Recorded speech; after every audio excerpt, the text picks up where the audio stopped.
Hi guys, it's Danielle from Wusa Holistic Health Coaching, back again to have another conversation with you that I hope you will find interesting, all things mental, emotional, and physical well-being. First and foremost, I need to apologize about two things.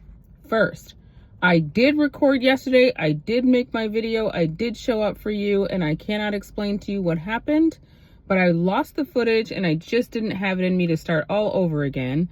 And then I laid down and I was like working on some stuff on my computer.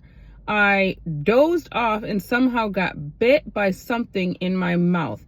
So my mouth is swollen. It's come down a ton. I wasn't even sure if I was going to be able to record today because, as you can see, my lips are a bit deformed and I've got medicine on them and whatever. So if I sound a little odd, I apologize, but I felt like my lips, the swelling went down enough that I can at least speak.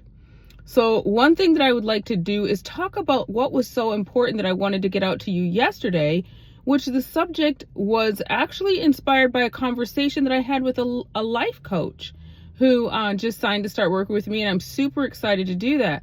But the question that was answered when we were consulting together is really, who needs a life coach, a health coach, that kind of emotional and mental support? The answer is everybody. And here's why. This life is hard. You know, people are going through so much. People have been through so much. People have traumas that are stored in their bodies and they're not even aware of it, and the damage that is being done, similar to what I was talking to you guys about for the last couple of weeks about these cysts that showed up in my abdomen, which turned out to be repressed negative emotion that I didn't even know I was still holding in my body at all. And for whatever reason, they decided to communicate with me that it was time to address those emotions, and that is what I am doing. And I'm happy to say that the cysts are shrinking beautifully. So, next topic, ACE score. Do you know what that is? Have you ever heard of that? So let me first tell you what an ACE score is. ACE stands for Adverse Childhood Event or Experience. So we all have one. Some people have a really high ACE score and some people have a low ACE score. Now, what I will say is, what does that have to do with anything? Well, very savvy, intelligent doctors have figured out that if you have a high ACE score or adverse childhood event or experience score, you have a much, much higher chance of suffering from chronic illness and disease in adulthood. And so they're actually starting to put that together, and thank goodness for that. Because so often doctors are just saying what's wrong with you, when in fact they should be finding out what happened to you. Because what happened matters more than even what's wrong, because if you can't get to the bottom of what happened to this person to root it out, it's like popping the heads off dandelions expecting them not to grow back. You didn't get down to the roots. You didn't rip it out all the way from the roots, which means the problem is going to resurface. And it may not resurface in the same spot, and it may not resurface in the same place. But, it's going to raise its ugly head one way or another. And we want to get out in front of things before they become dangerous, because they've been sitting there brewing for far too long without being addressed. So how do you know what an ACE score even is? How do you even know what an adverse childhood event or experience is? Well, let me just give you a few examples.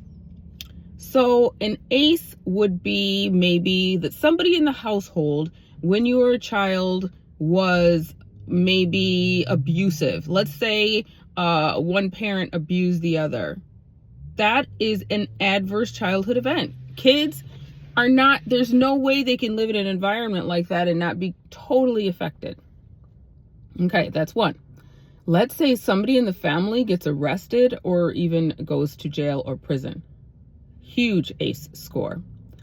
Let's say mom and dad didn't make it and they didn't stay married. They somehow ended up separated or divorced. Huge ACE score. Let's say somebody in the household was abusing drugs. Another ACE score. Maybe a child, one of the children in the family was wreaking havoc and was always in trouble and was like the household rebel, taking away all the peace. ACE score. There was a lot of maybe there was violence towards the kids Maybe there was emotional, mental, or physical abuse to the kids. Huge ACE score. Well, now you start looking at the way the world is today. One child could have an ACE score that is so high because maybe they've dealt with a bunch of those things in one little childhood. That one little child dealt with multiple of those things and are walking through life traumatized beyond belief with no tools, no resources, and no support to help them to release that trauma from their bodies. Not good. Those people need support for releasing those negative, toxic emotions from their body, or they're going to get sick. It's inevitable. I was talking to a friend recently. I had done a consultation with him maybe a year or so ago, and he wasn't ready to start doing any work. But what we did discover when consulting together is that his ACE score was super, super high. And I saw him again recently, and I noticed his sort of behavior, body language, compared to everyone else that was in a room of people. And we were talking about a bunch of sad things, and people were crying, and they were feeling what they were feeling, and they were processing what they were processing. And I remember he said, "Man, I get so jealous when I see people cry. I wish I could do that. I've wanted to cry for so long, and I know that I need to, and it's all just trapped. It's stuck, and I can't get it out." And you can see the results of that. He's in so much pain emotionally and mentally that, unfortunately, sometimes you do things to try to escape from that, but it doesn't fix it. So, guys, dealing with our stuff, it is so very vitally important. Nobody should feel bad that they need support. My kinesiologist, the person that I've been working with for decades for my own health and also my family, their health, she works on us, but she also has people work on her. In fact, sometimes she has me work on her. We work on each other. Just because I am a holistic health coach doesn't mean I don't need health coaching.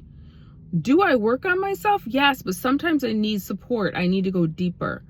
And sometimes I just want somebody to check the work that I've done on myself. Even that is helpful. But just because you're a life coach doesn't mean you don't need life or health coaching. Just because you're a health coach doesn't mean that you don't need life or health coaching. Because at the end of the day, we're all carrying a lot of weight that we were never meant to carry. Life is tough. We need support. None of us should feel bad about it. And in fact, it's a very unloving thing to go through life traumatized and not doing anything about it, because then now your behavior is traumatizing everybody around you.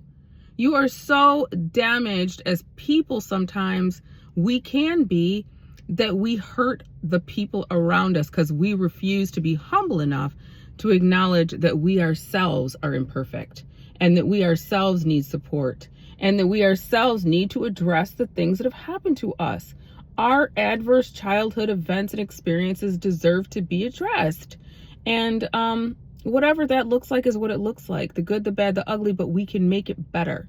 And we don't want to pull it off from the top of the dandelion. We're going to go to the roots and we're going to pull it out and we're going to be done with it so that we can thrive and not just be barely alive. We're meant to be happy. We're meant to be living at love and above, love, joy, peace. That's what life is all about.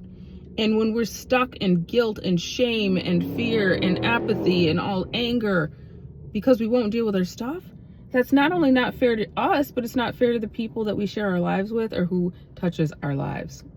So I hope that talking about ACE scores and adverse childhood events and experiences, I hope that helps. Pay attention to what your childhood was like.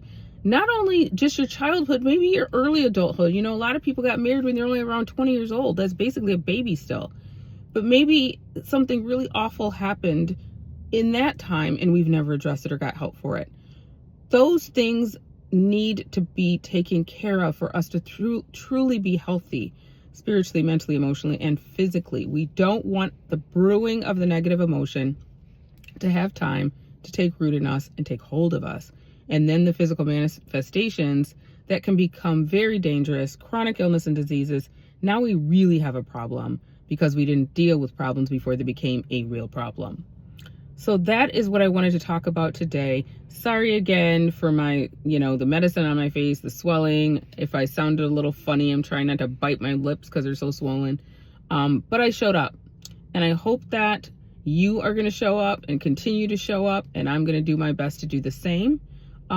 Everybody have a great night, and don't forget to woosah, because remember, a body cannot heal in an agitated space. Good night.